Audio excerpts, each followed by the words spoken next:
სენაკის რადიო.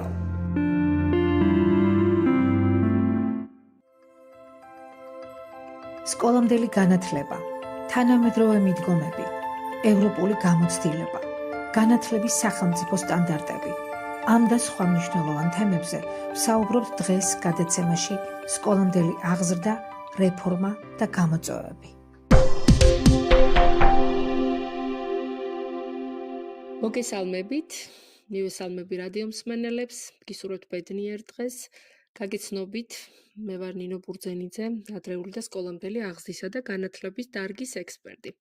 არასამთავრობო ორგანიზაცია საბავშვო ბაღების კონსულტანტის დამფუძნებელი, აგრეთვე თბილისის მუნიციპალიტეტის მერიის ადმინისტრაციაში ქალთა და ბავშვთა საკითხებზე პასუხისმგებელი პირი.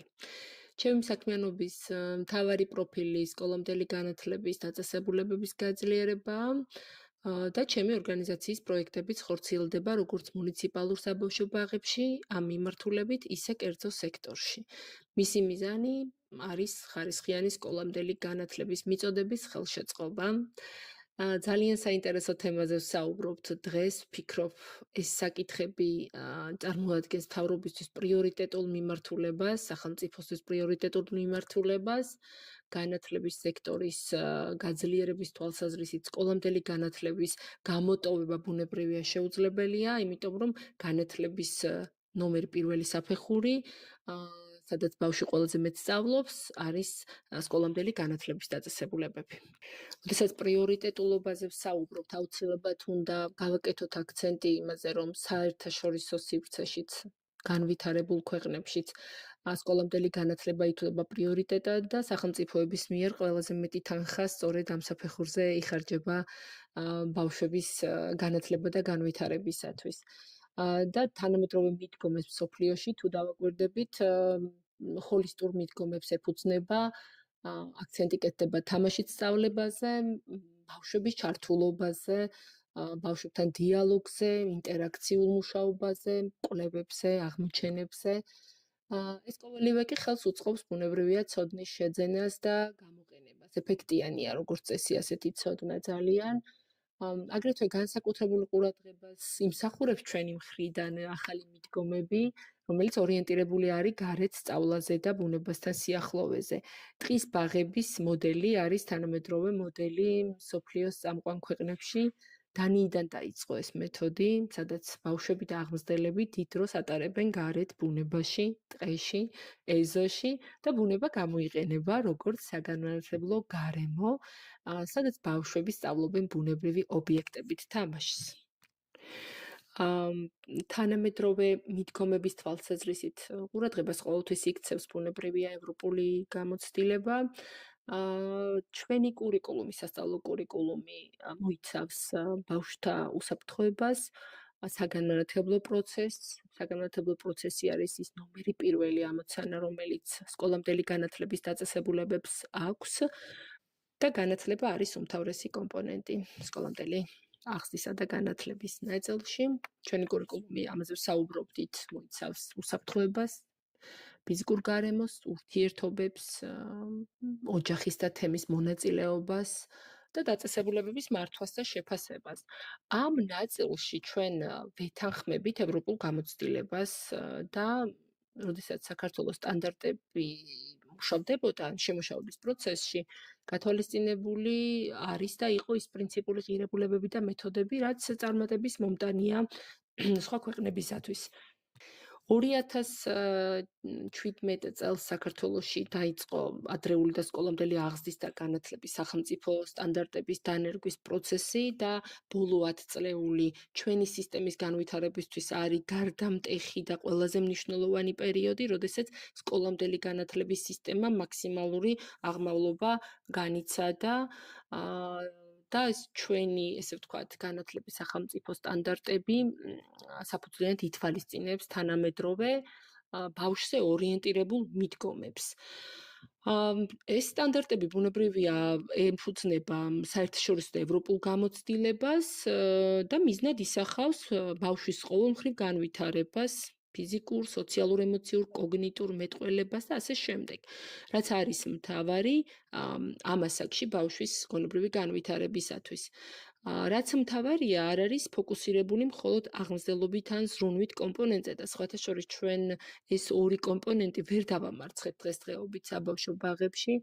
მცირეოდე რომ შევაჯამოთ გადაცემის პირველი ნაწილი, საერთაშორისო გამოცდილებასთან რამდენად ვართ ბმაში და რამდენად ვეხმიანებით მათ გამოცდილებას ჩვენი ეროვნული სტანდარტის ფარგლებში, შეიძლება ითქვას, რომ საქართველოს სტანდარტები ეფუძნება საერთაშორისო და ევროპულ გამოცდილებას. აქ უფრო უნდა შევხედოთ ჩართულობის ნაწილს სკოლამდელი განათლებაში ჩართულობის ეროვნული მაჩვენებელი რა არის ჩვენთან და რა არის საზღვარგარეთის ქვეყნებში. განვითარებულ ქვეყნებში ეს არის დაახლოებით 97%, თუმცა არიან ქვეყნები, მაგალითად სკანდინავიური ქვეყნები, სადაც 100%-ია. და ბევრად მაღალია ეს ჩვენს მაჩვენებელთან შედარებით. საქართველოში დაახლოებით 71% არის ბავშვებისა ჩართული სკოლამდელი განათლების სისტემაში. ეფექტურობა, ანუ რამდენად ეფექტურად ინერგება სტანდარტები ბაღებში, რა გამოწვევებს ვაწყდებით და ასე შემდეგ, ძალიან მნიშვნელოვანი საკითხია, მადლობა შეკითხვისთვის. საქართველოში სკოლამდელი დაწესებულების ავტორიზაცია წარმოადგენს ხარისხის უზრუნველყოფის სავალდებულო მექანიზმს, ეს ცნობილი ჩანაწერი არის ჩვენს დოკუმენტაციაში, სამართლებრივ და ნორმატიულ ბაზაში, აქტებში, რომელიც 2016 წელს მიღებული კანონის საფუძველზე დაინერგა და მიზნად ისახავს, რომ ყველა საბავშვო ბაღმა, როგორც საჯარომ, ისე კერძომ და ეს ძალიან მნიშვნელოვანია, ანუ კერძო ინსტიტუციებსაც უკვე აქვს ამის ვალდებულება, დააკმაყოფილოს სახელმწიფოს მიერ დადგენილი მინიმალური მოთხოვნები. თანამედროვე სტანდარტების დანერგვა, რა თქმა უნდა, მიმდინარე პროცესია, რომელსაც სერიოზული გამოწვევები ახლავს თან და ეს გზა არავის არ გაუვლია მარტივად. აღმზრდელ პედაგოგის პროფესიული სტანდარტის დამტკიცების მიუხედავად ჩვენთვის მაინც გამოწვევად რჩება სისტემაში არსებული კადრების გადამზადება და ახალი მაღალკვალიფიციური კადრების მოზიდვა, მხოლოდ და მხოლოდ იმიტომ, რომ ის მოითხოვს ძალიან დიდ დროს და ძალიან ბევრ რესურსებს, შესაბამისად კვალიფიციური კადრების ნაკლებობა შეიძლება დასახელდეს ერთ-ერთ გამოწვევად. ასევე საკმარისი რესურსები და სრულყოფილად გამართული ინფრასტრუქტურა არის მნიშვნელოვანი გამოწვევა, მიუხედავად იმისა, რომ საგრძნობად მზარდი არის დაფინანსება და ყურადღება სკოლამდელი აღზრდის დაწესებულებების მიმართ. შეიძლება ითქვას, რომ ერთ-ერთი პრიორიტეტული მიმართულება არის ის მუნიციპალიტეტებისათვის, რეგიონებისათვის და საქართველოს მთავრობისათვის. ასევე რა თქმა უნდა, გამოწვევად რჩება სწავლასწავლების რესურსები, მიუხედავად იმისა, რომ სტანდარტები არსებობს, სისტემაში არსებული სწავლასწავლების რესურსები და პროგრამები ჯერ კიდევ სარეკომენდაციო ხასიათს ატარებს უმეტეს შემთხვევაში და შესაძლოა სრულად არ იყოს დანერგილი. შეხება ავტორიზაციას და მასთან დაკავშირებულ საკითხებს ნამდვილად არ გვეყოფა საეთერო დრო, რომ ამ თემაზე სამომწურავად ვისაუბროთ, მიმოვიხილავს ზედაპირულად ადრეული და სკოლამდელი აღზრდის და განათლების დაწესებულებების ავტორიზაციის სისტემის შემოღება მნიშვნელოვანი სიახლეა ბოლო პერიოდის ჩვენი სფეროსთვის და ის მიზნად ისახავს ხარისხის უზრუნველყოფას როგორც საჯარო, ისე კერძო ბაღებში, როგორც უკვე აღვნიშნეთ. ავტორიზაცია თავის მხრივ ეფუძნება სახელმწიფო სტანდარტებს, რომელიც მოიცავს კურიკულუმს, მოიცავს მატერიალურ რესურსებს, მოიცავს კვების ორგანიზებას და სხვა კრიტერიუმებს. ხარისხის უზრუნველყოფისთვის, ჩემი აზრით და ეფექტური ფუნქციონირებისთვის ადმინისტრაციამ და პერსონალმა უნდა იხელმძღვანელონ რამდენიმე მნიშვნელოვანი პრინციპით. ერთ-ერთი ნომერი პირველი პრინციპი ამ ნაწილში არის პერსონალის კვალიფიკაციის ამაღლება, აუცილებლად უნდა უზრუნველყოთ აღზრდელ პედაგოგების უწყვეტი პროფესიული განვითარება და გადამზადება ახალი ბავშვზე ორიენტირებული მეთოდოლოგიების დანერგვისათვის. უნდა დაინერგოს ხარისხიანად პროფესიული სტანდარტით გათვალისწინებული კომპეტენციები, ხარისხიანი კურიკულუმის დანერგვა არის მნიშვნელოვანი ამოცანა, აქცენტი სრულად უნდა გაკეთდეს თამაშის სწავლასა და ბავშვის ინტერესებზე დაფუძნებულ აქტივობებზე, ეს არის სისტემის ხერხემალი ფაქტიურად. უსაფრთხო და განმავითარებელი ფიზიკური გარემო ძალიან მნიშვნელოვანია, უნდა შევძლოთ უზრუნველყოთ შენობა-ნაგებობების და მატერიალური რესურსების შესაბამისობა ავტორიზაციის სტანდარტებთან. აქვე მექნება რეკომენდაცია, რომ გამოვიყენოთ მეტი ბუნებრივი მასალა და მეორადი რესურსი საგანმანათლებლო რესურსად. მნიშვნელოვან ამოცანას წარმოადგენს ოჯახის და თემის ხარისხიანი ჩართულობა, მიუხედავად სირთულეებისა, ჩვენ უნდა შევძლოთ მჭიდრო თანამშრომლობა მშობლებთან, იმისათვის, რომ უზრუნველყოთ ბავშვის განვითარების უწყვეტობა სახლსა და ბაღს შორის, რაც ხშირ შემთხვევაში არან ვერ სრულდება. მნიშვნელოვანი არის მულტისექტორული თანამშრომლობა ორგანიზაციებთან, თუმცა არ განვაზოგადებ ამ ეტაპზე ამ საკითხს. მაგალითად, სენაკის მუნიციპალიტეტი ჩვენთან წარმატებით თანამშრომლობს, ჩვენ გვქონდა წარმატებული პროექტი, დღემდე ვაგრძელებთ პროფესიულ მეგობრობას და აღსანიშნავი არის, რომ საბავშვო ბაღებს ყავთ პასუხისმგებლიანი, მოტივირებული, კრეატიული და ესეთი შემოქმედებითი გუნდი და მაქსიმალურად ცდილობენ ფეხი აუწყონ სიახლეებს, რომელსაც მათ განათლების სამინისტრო ან ორგანიზაციები უზიარებენ. მიუხედავად ამისა, საუკეთესო ხარისხისთვის ბუნებრივია საჭირო არის ასევე სენაკის ბაღებისათვისაც მეტი რესურსები და შესაძლებლობები, თუმცა ძლიერი მხარე აქვს, ერთ-ერთი ძლიერი მხარე აქვს თქვენს მუნიციპალიტეტს ის, რომ გვაქვს კარგი გარემო და ბუნებრივი პირობები, დავნერგოთ მსოფლიოში უახლესი მეთოდები, იმისათვის რომ დავნერგოთ მსოფლიოში უახლესი მეთოდები, რომელიც როგორც უკვე აღვნიშნეთ, ითვალისწინებს ბუნებრივ გარემოში კვლევა აღმოჩენებს, თამაშით განვითარებას და ბუნება გამოიყენება როგორც საგანმანათლებლო გარემო. ბუნებრივი გარემო როგორც მნიშვნელოვანი მასწავლებელი არის მსოფლიოს უახლესი ტენდენციის, ესე ვთქვათ, შინაარსი. ჩვენ გვაქვს კარგი შესაძლებლობები, ჩვენ გვაქვს მცირეოდენი გამოწვევებიც ბუნებრივია, გვაქვს საკმაოდ კარგი საკანონმდებლო ბაზა, რომელიც ითვლება როგორც სისტემის ძლიერი მხარე. მიღებული არის ადრეული და სკოლამდელი აღზრდისა და განათლების შესახებ საქართველოს კანონი, დამტკიცებულია სახელმწიფო სტანდარტები, რაც ბუნებრივია ქმნის საკანონმდებლო საფუძველს ხარისხიანის, ესე ვთქვათ, ხარისხიანი სერვისისთვის, ხარისხის ზრდისთვის. ავტორიზაციის სისტემის ნაწილში, ანუ დანერგილი გვაქვს ავტორიზაციის სავალდებულო სისტემა, რაც გრძელვადიან პერსპექტივაში ხარისხის გაუმჯობესების გარანტია უნდა გახდეს. ავტორიზაციის სავალდებულო სისტემას თავის დროზე მიპირადად როგორც ერთ-ერთმა ექსპერტმა მხარი დაუჭირე მაქსიმალურად საქართველოს პარლამენტში, აქვე ორიოდე სიტყვით ვიტყოდი, რომ მნიშვნელოვანია ავტორიზაციის პროცესის შეფასების ნაწილი, რომელსაც განახორციელებს ექსპერტთა სპეციალური კორპუსი, ექსპერტთა კორპუსი კომპლექსურ შეფასებას ატარებს და შედგება კურიკულუმის ექსპერტებისგან, ხარისხის უზრუნველყოფის ექსპერტებისგან, კვების, სანიტარული და ჰიგიენური დარგების ექსპერტებისგან და ეს მულტიდისციპლინური მიდგომა ბუნებრივია უზრუნველყოს პროცესი სწორად წარიმართოს. საერთო ხარისხის პრობლემა და საერთო, ანუ ესე ვთქვათ, ზოგადი პრობლემა არის ის, რომ ხშირად მომსახურების დონე არათანაბარია და აქცენტი უფრო მეტად კეთდება ზრუნვის კომპონენტზე, ვიდრე განათლების ხარისხის კომპონენტზე. ადამიანური რესურსების ნაკლებობა და კვალიფიციურობა ერთ-ერთი მნიშვნელოვანი გამოწვევაა, როგორც ვისაუბრეთ და ინსტიტუციური კავშირების სისუსტეც ბუნებრივია. საქართველოში, ესე ვთქვათ, სკოლამდელი აღზრდის სისტემა ტრანსფორმაციის პროცესშია, ის მიზნად ისახავს ევროპული სტანდარტების დანერგვას. მნიშვნელოვანი პროგრესი გვაქვს მიღწეული საკანონმდებლო და ნორმატიულ დონეზე, ობიექტური რეალობა კი გვაქვს ის, რომ პრაქტიკული დანერგვის ნაწილში ჩვენ გვჭირდება მეტი დრო და მეტი რესურსი იმისათვის, რომ დავაკმაყოფილოთ ეროვნული სტანდარტები.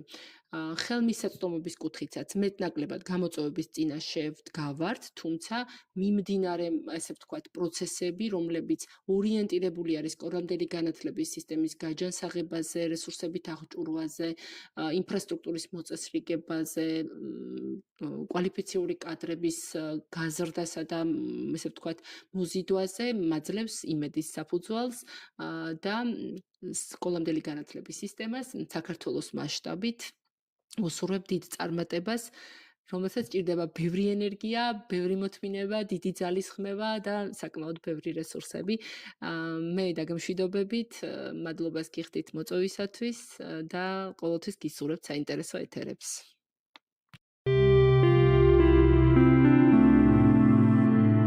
სენაკის რადიო.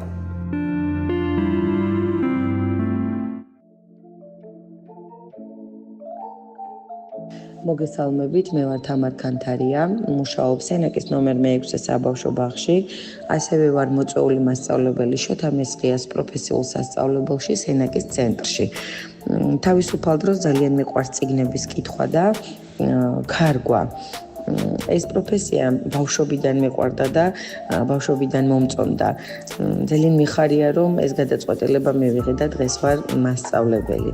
რადგან ძალიან მიყვარს ბავშვებთან ურთიერთობა, რაც მასაშვალებას მაძლევს, რომ ახლოდან დავაკვირდე პროცესს, თუ როგორ დგამენ ისინი პირველ ნაბიჯებს პიროვნულობისაკენ და როგორ ყალიბდება მათში ინდივიდუალიზმი. ეს კი ყველაზე საინტერესოა. ჩვენ ერთმანეთს მივყვებით, ეს ორმხრივი პროცესია. მე მათ ვზრდი, ისინი კი მე. დილამშვიდობისა. მივდივარ სამსახურში. საბავშვო ბაღში და მინდა რომ განახლოთ ჩემი ერთი დღე სამსახურში. ველოდებიან ჩემი პატარები. მოვედით ბაღში.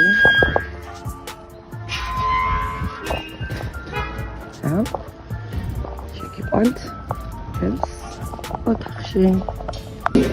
სადაც ჩვენ თავგადასავალი მართლა იწყება აქ.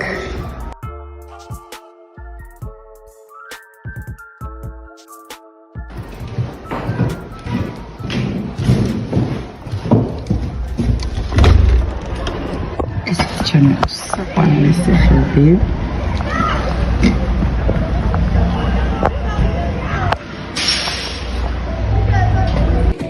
გადავხედოთ ჯერ ჩვენს წიგნს, ჩვენს პროგრამას,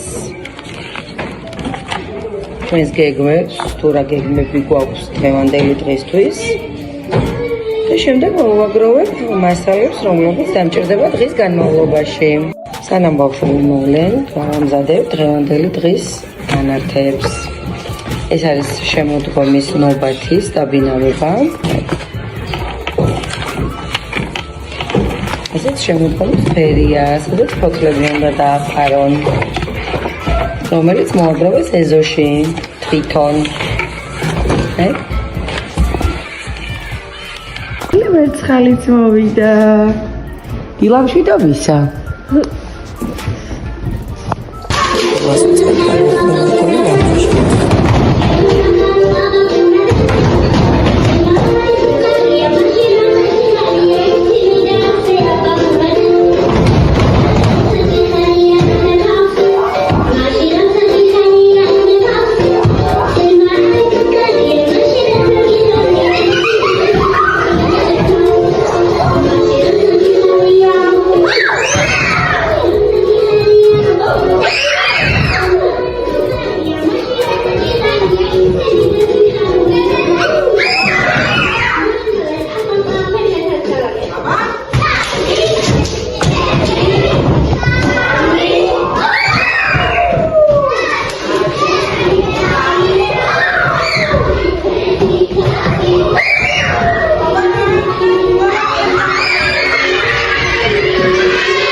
ეს კი გახლავთ მუშაობის პროცესი, როდესაც პატარებს დავურიგეთ დანართები და შეუდგნენ მუშაობას. ყველას აუხსენით თუ რა დავალება აქვს შესასრულებელი, ვნახოთ როგორ გაართმევენ თავს.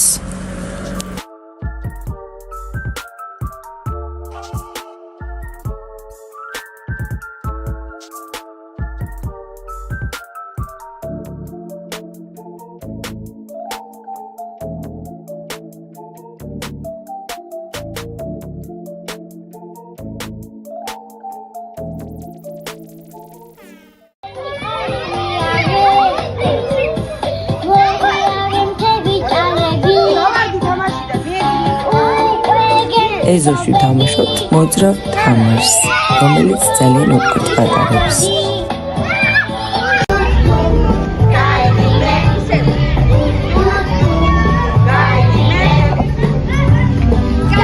ესეც ეზოში მუსიკის აქტივობა, სადაც სწავლობთ ახალ სიმღერას.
კი ჩემი წასვლის დრო დადგა. ბავშვებო, ნახვამდის, ხვალამდე.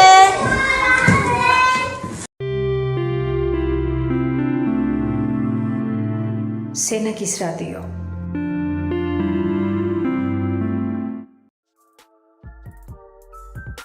მოგეხსენებათ, გამოწვევები მუდმივად არის ჩვენ სფეროში, რადგან სიახლეებს ფეხდაფეხ მივყვებით. შემიძლია რამოდენიმე, ესე ვთქვათ, ბოლო დროის გამოწვევა გავიხსენო. ეს გახლდათ ფინეთის საერთაშორისო კონკურსი, სადაც მესამე ადგილი აიღო ჩემმა ნამუშევარმა თევზი ლოლა და მეორე იყო საიდუმლო ბაღის ყვავილი. აქაც საერთაშორისო სერტიფიკატი აიღო ჩემმა ყვავილმა, რომელიც მეორადი მასალებისგან დავამზადე. ეს ვიდეო დასაწყისში გამოყო პედაგოგები, რომლებმაც მიმდინარე სასწავლებლებს დიაგნოზის განსაკუთრებულ წარმატებებს და ავი გამოიჩინეს. ნომერ მეექვსე ბაგავარის სახელმწიფოსწავლებელი თამა ხანქარია. შემდეგ იყო სკოლამდელი გარემოს დაცვითი განათლების მიერ ორგანიზებული კონკურსი მწვანე ჯილდო, სადაც გავხდი მწვანე ჯილდოს ფინალისტი. საერთაშორისო კონკურსის NOR-ის პროექტის ორგზის გამარჯვებული. სკოლამდელი აღზრდის გაერთიანების წრის საუკეთესო პედაგოგის ტიტულის სამგზის მფლობელი. ხო, თავდაპირველად. აპლოდისმენტები შეეროვნულ კოლექტივს.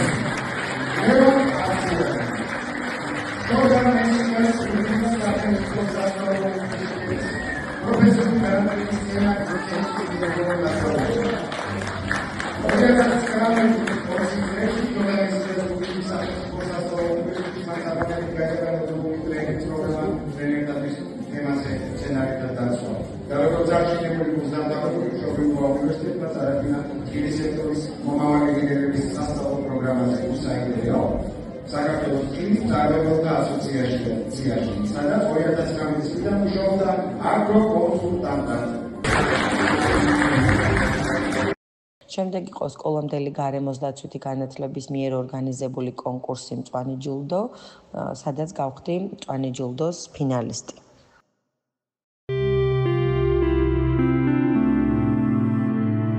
სენაკის რადიო.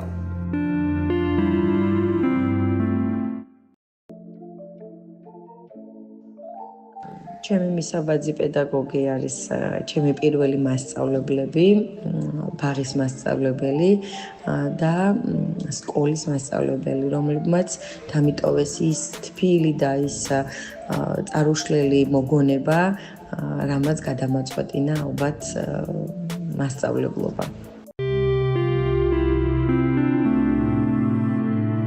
სენაკის რადიო.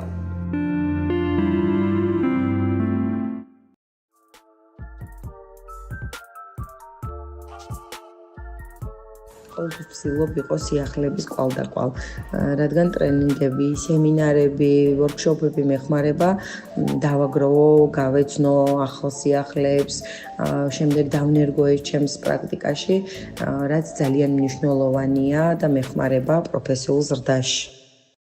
ევროპული გამოცდილება არ მაქვს, არ ვარ ევროპაში ნამყოფი, მაგრამ დავესწარი ავსტრიული ბაღების პრაქტიკას და ლაივს ერთ-ერთი ფინეთის საბავშვო ბაღისას, სადაც ძალიან ბევრი სიახლეები ვნახე და შევეცადე რომ დამენერგა ჩემს პრაქტიკაშიც. სენაკის რადიო.